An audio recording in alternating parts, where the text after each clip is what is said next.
Aunque con muchísima menos visibilidad mediática, por el Senado también pasan todas las propuestas legislativas que afectan a nuestro país.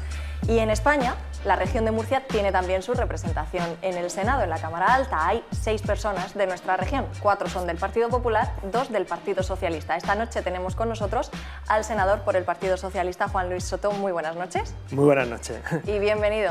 Pues nada, encantado. Gracias a vosotros por la invitación y felicitaros por los 25 años que lleváis trabajando en defensa del derecho a la información y trabajando sobre todo por la región de Murcia y compartiendo todo lo que pasa en esta región y en este país pues con todas las murcianas y con todos los murcianos, entre los que me encuentro yo. Con lo cual, muchas gracias por esos 25 años y felicitaros y animaros a seguir trabajando por una información pues veraz y correcta y que ayude sobre todo a crecer a esta región. Pues muchísimas gracias, así lo haremos, nos comprometemos a ello, en la medida de nuestras posibilidades. Señor senador, vamos a sacar el primer debate sobre la mesa, que creo que es el que muchas veces viene a colación en multitud de conversaciones, y es respecto a la operatividad del Senado. ¿Realmente tiene algún sentido la propuesta de quienes defienden que su supresión sería lo más lógico? No tiene sentido suprimir instituciones públicas, porque al final cuando se elimina una institución como el Senado, ¿no? Estamos en un sistema parlamentario, en una democracia parlamentaria, en una monarquía parlamentaria, las Cortes Generales las conforman el Congreso de los Diputados y el Senado, y bueno, siempre se puede mejorar, pero el sistema funciona y el Senado lo que permite es tener una segunda lectura de todo lo que viene del Congreso de los Diputados y luego también permite impulsar leyes, permite llevar a cabo las sesiones de control al Gobierno, tomar iniciativas que afectan a nuestro territorio, a la región de Murcia. No olvidar que nosotros representamos a la región de Murcia, el Senado es la Cámara de Representación Territorial y nos debemos sobre todo a la defensa de los intereses de nuestra región, pero también pensando en la cohesión del territorio nacional y la cohesión en definitiva de nuestro país, de España. Y sí tiene sentido. Yo tengo experiencias propias de haber tomado iniciativas en el Senado y que recientemente pues, hemos podido visualizar y ver cómo cuando uno propone una ley para cambiar la vida de las personas, pues se puede tomar esa iniciativa también desde el Senado. Bueno, pues si lo ponemos ya sobre la mesa, hablamos del anteproyecto de la Ley Nacional del Deporte, que surgió de esa iniciativa que nos comentaba por parte del Senado y que por fin empieza a ver la luz en el Congreso de los Diputados. ¿Nos puede transmitir en líneas básicas cuáles son las medidas que incluye este anteproyecto de ley? Pues sí, efectivamente, como bien has dicho, fue una iniciativa que impulsamos desde el Senado. Recuerdo perfectamente, además fue mi primera intervención en la Cámara Alta y fue una pregunta que hice en la sesión de control al anterior gobierno, al ministro Méndez de Vigo, y nos comprometimos desde la base del diálogo y el acuerdo a transformar la realidad del deporte en España. Presentamos una moción en la Comisión de Cultura y Deporte que firmaba yo, y fue aprobada por unanimidad por todos los grupos políticos y se llegó al acuerdo de que había que hacer algo para cambiar el marco jurídico del deporte, ¿no? Para modernizar, para actualizar nuestro deporte. Y efectivamente, a partir de ahí organizamos entre todos los grupos parlamentarios unas jornadas parlamentarias que se desarrollaron en el Senado y en el Congreso para escuchar a todo el sector del deporte, para escuchar a expertos, para escuchar a deportistas, para escuchar a entrenadores, a periodistas, a asociaciones, a federaciones, a todo el sector, incluidos también los representantes de las comunidades autónomas y las entidades locales. Todo eso se desarrolló durante aproximadamente 8 meses, sacamos unas conclusiones y ya el Gobierno ha llevado el anteproyecto al Consejo de Ministros, ahora llevará su tramitación parlamentaria a través del Congreso y también llegará al Senado. Y bueno, yo destacaría... Claro, si tenemos que destacar algunas de las bases, ¿no? ¿Qué medidas persigue? Destacaría fundamentalmente la primera de ellas, que supone incluso un aspecto innovador respecto a otras leyes europeas e internacionales, y es poner en valor la igualdad en el deporte. Hay una realidad en estos tiempos y la realidad es innegable, y es que las mujeres deportistas han ocupado un espacio en el mundo del deporte que no estaba siendo reconocido, y esta ley lo que permite es reconocer a las mujeres deportistas, alcanzar esa igualdad real y efectiva entre hombres y mujeres deportistas, y por ejemplo se va a permitir que aquellas deportistas que sean reconocidas como deportistas de alto nivel y que quieran acceder a la maternidad, que quieran ser madres, se les va a respetar esa condición de deportistas de alto nivel hasta 4 años después de acabar ese periodo de alto nivel, para que puedan disfrutar de los derechos como madres y como mujeres deportistas. ¿Y actualmente en cuánto tiempo estaba reconocida esa...? No estaba reconocida. Cuando una deportista era madre, perdía todos sus derechos, perdía todas sus becas y era muy difícil volver a retomar la actividad deportiva. Y esto lo que va a permitir es que las mujeres deportistas puedan ejercer un derecho tan básico, libre, como poder ser madre. Y esta ley permite poder acceder a ese derecho. Y luego también otra parte muy importante que destacaría yo es el reconocimiento del interés general del deporte inclusivo. ¿Y a qué me refiero con el deporte inclusivo? A todas aquellas personas con discapacidades que se les reconozca como a los deportistas que pueden competir en condiciones normales, ¿no? Por decirlo así de alguna manera. Y el deporte inclusivo también va a tener un apartado muy importante y aquellas personas con discapacidades van a tener que ser reconocidas por las federaciones deportivas de todas las modalidades que son reconocidas ahora mismo. Y eso también es un paso muy importante. Y sobre todo, que para mí, a nivel personal, ¿no? Lo diría yo, uno de los momentos más emotivos ha sido cuando me he reunido con personas que en este país, con deportistas, con hombres y mujeres, que por su orientación sexual, su identidad, han sufrido discriminación. Me refiero al colectivo LGTBI.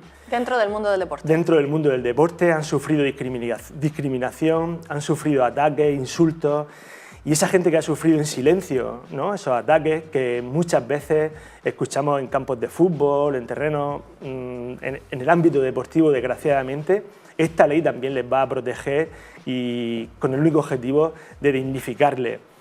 Y bueno, básicamente esas son las líneas principales que yo destacaría, ese aspecto social, ¿no? De reconocimiento a las mujeres deportistas, a aquellas personas que tienen discapacidades y sobre todo a aquellas personas también que sufren la discriminación por su orientación o identidad sexual en el mundo del deporte. ¿Y qué plazos se manejan ahora mismo para poner al final que consiga establecerse esta ley? Sí, estamos ante el anteproyecto. Justo, ahora el anteproyecto habrá un plazo de un mes aproximado de tramitación todavía en el Gobierno de exposición pública para que cualquier ciudadano, cualquier entidad deportiva, cualquier deportista, cualquier persona de este país pueda hacer aportaciones a ese anteproyecto. Luego el Gobierno recogerá todas esas aportaciones, las valorará y una vez que se apruebe definitivamente en el Consejo de Ministros el proyecto, ya se mandará a las Cortes Generales y a partir de ahí ya pues iniciará su tramitación parlamentaria, donde efectivamente el diálogo con el resto de fuerzas políticas, de grupos parlamentarios, va a ser la nota que distinga, ¿no? a esta ley. Y yo espero y deseo que sea una ley ejemplar. Y me explico, una ley ejemplar de lo que debe ser la política, del diálogo y también de la capacidad de alcanzar acuerdos. Fuimos capaces en el Senado, que el Grupo Parlamentario Popular tiene mayoría absoluta, de ponernos de acuerdo en impulsar esta ley. ¿Por qué no vamos a ser capaces de mantener un diálogo y alcanzar finalmente una ley del deporte que al final lo que pretende también es poner en valor lo que significa el deporte para la sociedad? Si hay algo que une a esta sociedad es el deporte. Cuando vamos a ver al Real Murcia, al Cartagena, a cualquier equipo, nos sentamos en la grada con personas que son diferentes ideológicamente, no miramos nuestra condición, nuestra igualdad. Nos unen unas pasiones, pero luego también hay muchas discrepancias. Sí. Pero bueno, además, la emoción siempre se queda en un momento determinado, pero sí poner en valor esos principios que transmite el deporte, ¿no? De integración. Yo, por ejemplo, lo veo en los campos de fútbol, ¿no? de nuestra ciudad, de nuestro municipio, en nuestras pedanías, en el Raal, en Llano de Brujas. Uno va por las tardes o incluso en nuestros gimnasios, ¿no? Uno va a hacer deporte y ahí se encuentra con gente de diferente origen, nadie pregunta cuál es su ideología, su religión, nos encontramos en un espacio amable y eso es lo que tenemos que hacer y ese es el objetivo de la ley, generar el deporte como un espacio amable de encuentro para el diálogo y sobre todo para la convivencia. Entonces confía en que esta ley ejemplar, como le gusta denominarla, no vea ningún parapeto en su evolución el hecho de estar en un año como el que estamos, tan complicado, en un año electoral. Hombre, siempre habrá polémica, siempre habrá polémica. Y es bueno que haya polémica, y es bueno que haya discrepancias, y es bueno que haya debate, y que, bueno, y que los diferentes agentes pues manifiesten su discrepancia si la tienen en algún aspecto de la ley. Pero estamos en una fase de escuchar, de recibir aportaciones, y la fase parlamentaria, pues lógicamente también habrá momentos donde habrá que debatir aspectos concretos de la ley, pero siempre para mejorar. Y seguro y estoy convencido que habrá puntos de encuentro y finalmente saldrá hacia adelante, porque es una ley que beneficia a los deportistas, que beneficia a las entidades deportivas, a las federaciones, a los clubes y que sobre todo beneficia a la sociedad. Ese punto, ¿no?, que he dicho anteriormente de los valores que transmite el deporte, pues esta ley va a permitir el acceso a la práctica deportiva en condiciones de igualdad a toda la población. Bueno, queda claro que su implicación con el deporte es más que notable y también es uno de los ponentes de la reforma del Código Penal para endurecer las penas o la protección respecto a los ciclistas. ¿En qué fase se encuentra ese proyecto y qué novedades nos trae? Sí, pues la verdad es que el proyecto de reforma del Código Penal es un proyecto que hay que reconocer que se impulsó por parte de la sociedad civil. Ana González, una mujer luchadora que perdió a su marido en un accidente de tráfico, a ella le movió la necesidad sobre todo de proteger a las víctimas de los accidentes de tráfico. Y bueno, a su causa se unió todo el sector del ciclismo, las federaciones deportivas, los clubes, deportistas de reconocido prestigio como Perico Delgado, Alberto Contador. Y bueno, han hecho una tarea muy importante, los grupos parlamentarios hemos sido sensibles a sus reivindicaciones y ahora mismo puedo anunciar que el próximo lunes he sido convocado precisamente recientemente para la comisión que se va a celebrar en el Senado, para la ponencia de estudio sobre esa reforma del Código Penal.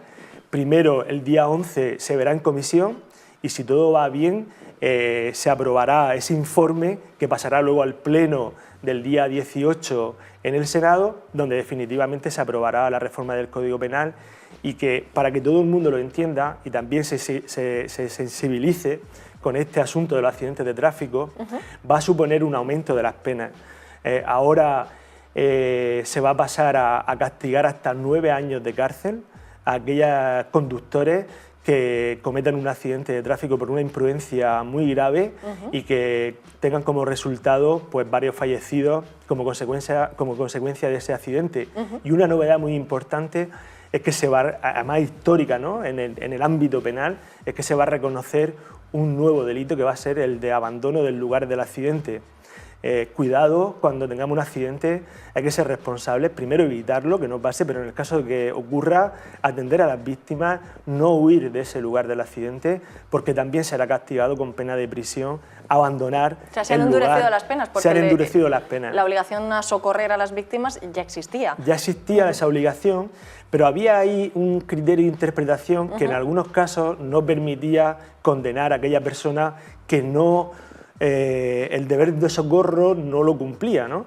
Y ahora solo el hecho de abandonar el lugar del accidente ya se va a condenar con penas de prisión, con lo cual hacer un llamamiento a la población, a los conductores, primero para respetar las normas de circulación, para evitar conducir utilizando los móviles, sobre todo el consumo de drogas, de alcohol, de sustancias psicotrópicas, ser prudentes, ser respetuosos, y porque las penas se van a endurecer.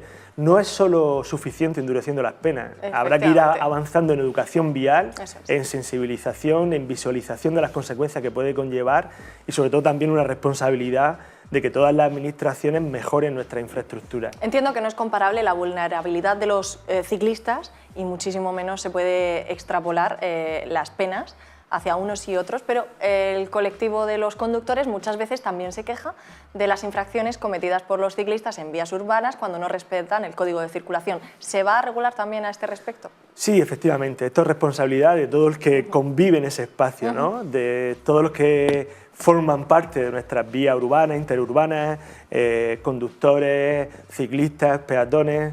Todos tenemos que ser responsables, todos tenemos que respetar las normas de circulación y efectivamente el colectivo ciclista también tiene que ser responsable cuando ocupa la vía pública. Bueno, vamos a terminar poniendo sobre la mesa un tema de rabiosa actualidad en nuestra región. Tenemos que hablar del Real Murcia y usted, como abogado especialista en Derecho Deportivo, imagino que tendrá alguna valoración de todo lo que está ocurriendo en los últimos meses. Ayer hubo una reunión importantísima en la que se dieron cita pues, parte del accionariado del conjunto murciano, pero ¿cómo ve la etapa del club? ¿Qué cree que es lo que va a pasar a continuación? ¿Y qué cree usted que se debería hacer?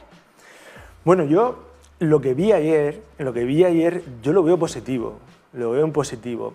¿Por qué? Porque ayer se pudo percibir que la afición, que la ciudadanía, que aquellas personas a las que les gusta el fútbol, ha vuelto a conectar con el club, ¿no? Con el Real Murcia.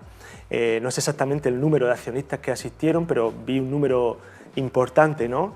Lo cual eso quiere decir que la ciudadanía y el club vuelven a estar conectados, ¿no? Implicados, y porque hemos tenido unos años donde esto que parecía que al ser una sociedad anónima deportiva tenía presidentes de otras ciudades, de fuera, y parecía que se había desconectado, ¿no? Y yo eso lo veo positivo.